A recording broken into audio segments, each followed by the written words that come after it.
Au niveau de l'autonomie maintenant, dernière chose, c'est un peu pour vous expliquer ce qu'il en est de l'énergie qu'on utilise dans le VR. J'ai fait 2 scénarios. Les 2 scénarios, je les ai ici, là, je vais vous en parler très rapidement.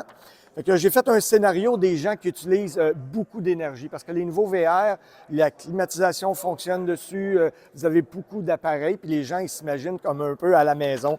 Fait que des gens qui se réveilleraient le matin, qui partiraient leur Fantastic Fan pour 24 heures, une cafetière pour le café, 2 cafés, un grille-pain, un sèche-cheveux si quelqu'un a besoin de se sécher les cheveux, une heure de portable, une heure de recharge de téléphone et 30 minutes de télévision. Ça pourrait ressembler à notre matin.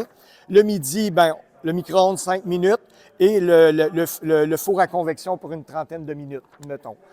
Pour la soirée, ben là, on a la plaque. Là, je parle un peu pour les nouveaux, là, puis même il y en a qui ont des plaques à induction. La plaque de cuisson pour 30 minutes. On aurait les lumières pour les 4 heures qui nous restent avant de se coucher. La télé pour 2 heures pour écouter un film. Et le réfrigérateur, dans le cas que vous avez un réfrigérateur sur le 12 volts pour les 24 heures. Fait qu'on se retrouve avec un 338 ampères-heure d'utilisé pour cette journée-là. C'est énorme. Fait que si on veut passer 2 jours à quelque part, ça ne fonctionnera pas, là, si on a ce rythme de vie-là.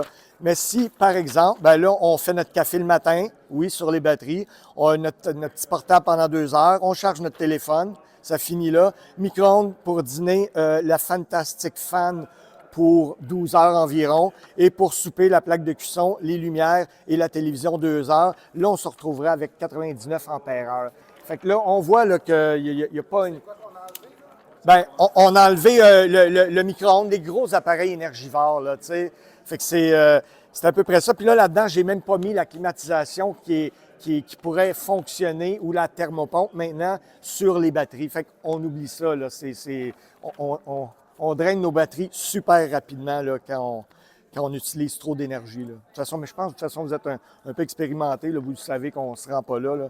J'ai un client qui a été rendu à 950 ampères-heure de batterie, puis après 2 jours, il n'y a plus de batterie, là. Si vous désirez recevoir d'autres informations, abonnez-vous à notre chaîne YouTube.